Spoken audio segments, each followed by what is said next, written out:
நாம எழுத போதோ கடந்த காலம் அவரை நசிக்கணும் என்று பார்த்தது.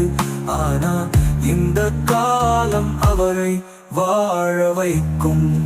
நான் ஆணையிட்டார், அது நடந்து விட்டார்.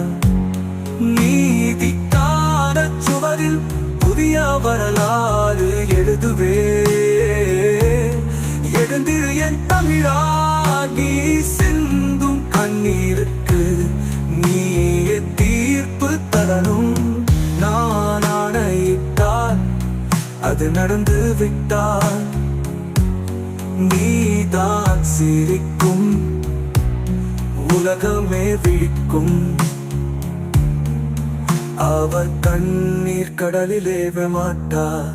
ஏழைகள் இனி வேதனைப்பட மாட்டார்.